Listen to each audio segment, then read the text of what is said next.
PCOS artık yeni adıyla PIMOS. Evet, polikistik over sendromu PCOS hakkında bildiğin her şey değişiyor. Peki bu isim değişikliği neden bu kadar önemli?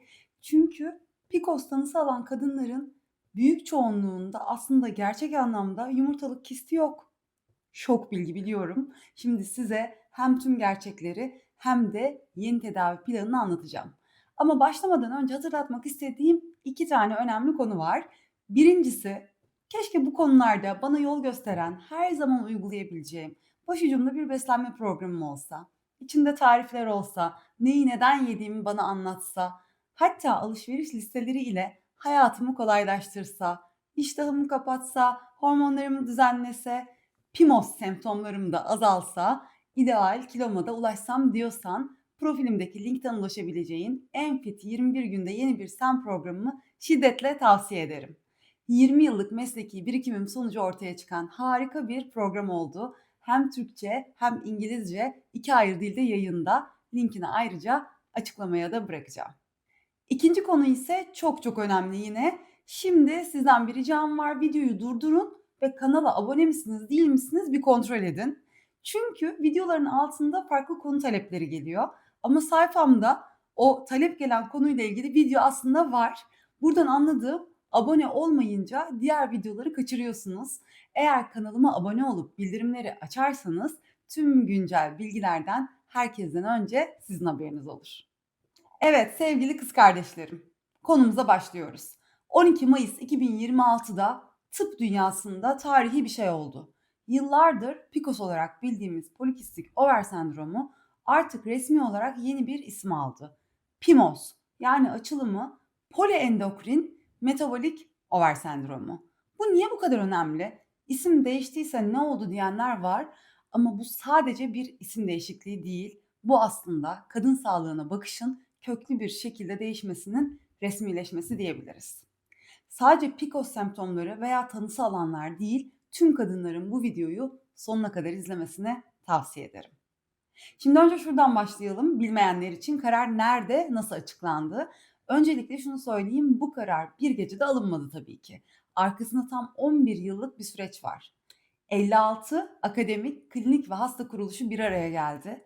14 binden fazla hasta ve sağlık profesyoneli bu sürece dahil oldu ve sonuç olarak da bu uluslararası uzlaşı dünyanın en prestijli tıp dergisi olan The Lancet'te yayımlandı. Aynı gün Prag'da European Congress of Endocrinology'de kamuoyuna duyuruldu. Ama şimdi gelelim asıl soruya. Polikistik over ismi neden yanıltıcıydı? Videonun başında da söylediğim gibi PCOS tanısı alan kadınların büyük çoğunluğunda aslında gerçek anlamda yumurtalık kisti yoktu.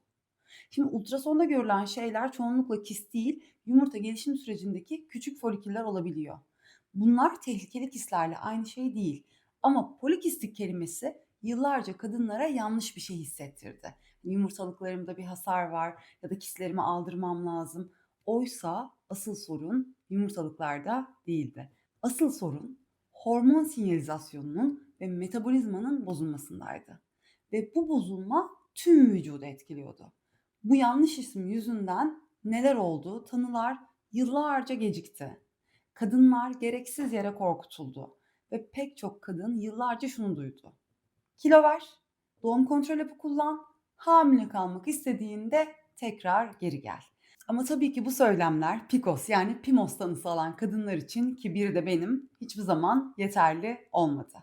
Şimdi bu yeni ismiyle PIMOS yani poliendokrin metabolik over sendromu ne anlama geliyor? Bunu biraz açalım istiyorum. Poliendokrin yani birden fazla hormon sistemi etkileniyor. Sadece üreme hormonları değil, insülin, kortizol, tiroid, androjenler hepsi bu tablonun bir parçası.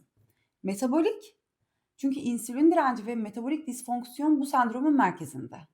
Araştırmalar PIMOS'lu kadınların büyük çoğunluğunda insülin direncinin de olduğunu gösteriyor. Over hala, evet bu kelime duruyor çünkü hala yumurtalıklar bu tablonun bir parçası. Özellikle de ovülasyon ve adet düzeni açısından.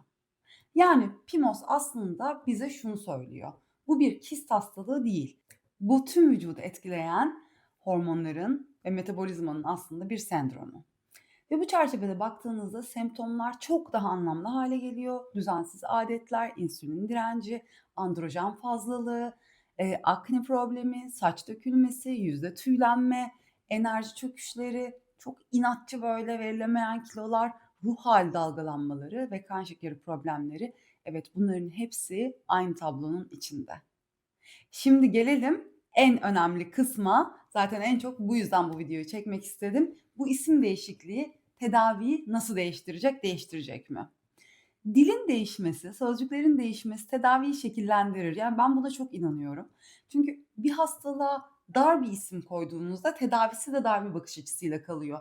Ama polikistik over dendiğinde konuşma hep aynı yerde takılıp kalıyordu. İşte ultrason, doğum kontrolü, kilo ver, bekle falan. Ama poliendokrin metabolik over sendromu dendiğinde konuşmamız gereken tablo çok daha geniş. Saydığım gibi insülin ve kan şekeri düzenlenmesine odaklanılacak. İnflamasyonun azaltılması konuşulacak. Antiinflamatuar beslenme ön plana çıkacak. Kortizol ve stres fizyolojisine bakılacak. Tiroid fonksiyonu çok önemli. Çünkü PMOS kadınların tiroid sorunları çok daha fazla oluyor. Yani bu kadınlarda tiroid sorunları çok daha sık görülüyor. Daha detaylı incelenecek. Kardiyovasküler riske bakılacak. Uyku kalitesine odaklanılacak ve uzun vadeli metabolik sağlık değerlendirilecek. Uzun zamandır kadın sağlığı hakkında çalışan bir diyetisyen olarak şunu söyleyebilirim. Eğer beslenme doğru kurgulanırsa bu tablodaki en güçlü araçlardan biri olacak. İnsülin direncini destekleyen antiinflamatuar bir beslenme düzeni, androjen dengesine katkı sağlayan besin seçimleri, kortizol yükünü azaltan yaşam tarzı müdahaleleri, bunlar gerçekten ilaç kullanmasanız bile ilaç gibi vücudunuzda çalışacak. Ve şunu da eklemeliyim çünkü bu hiç konuşulmuyor. Mineraller bu tabloda çok kritik bir yerde duruyor. Magnezyum, kalsiyum, sodyum, potasyum, bunlar kan şekeri ve insülin dengesini desteklemek için yine hayati öneme sahip. Kortizol dengesizliğini yönetmek için çok gerekli. Tiroid hormonunun hem üretilmesi hem de aktif forma dönüştürülmesi için şart. Mesela 2 tane PMOS'lu kadın aynı tanıyı taşısa da mineral ihtiyaçları ve altta yatan örüntüleri çok farklı olabilir gibi. Şimdi merak etmeyin, bunları anlatıyorum. Gelecekte de bu anlattığım başlıklarla ilgili çok daha detaylı konuşuyor olacağız. Çünkü PMOS dünya genelinde 8 kadından birini etkiliyor ve vakaların neredeyse %70'i hala tanı almamış durumda. Şimdi isim değişti ve umarım bununla birlikte konuşmalar da değişecek. Sadece semptomları bastırmak değil, gerçek anlamda iyileşmek üzerine konuşmaların ve akabinde tabii ki tedavilerinde iyileşmesini bekliyoruz. Eğer PCOS, PIMOS tanısı aldıysanız ya da belirtileriniz olduğunu düşünüyorsanız lütfen tablonuza sadece kist var mı yok mu diye bakmayın. Doktorunuzla konuşurken de hormon panelinize mutlaka bakılmasını rica edin. İnsülin direncinizi sorgulayın. Kortizol dengenizin değerlendirilmesini isteyin. Ve bu tabloyu bütünsel olarak ele alacak bir sağlık ekibiyle çalışmak sizi çok daha konforlu hissettirecektir. Eğer bu videoyu faydalı bulduysanız beğenmeyi, kanalıma abone olmayı unutmayın. Sormak istediğiniz her şeyi yorumlara yazabilirsiniz.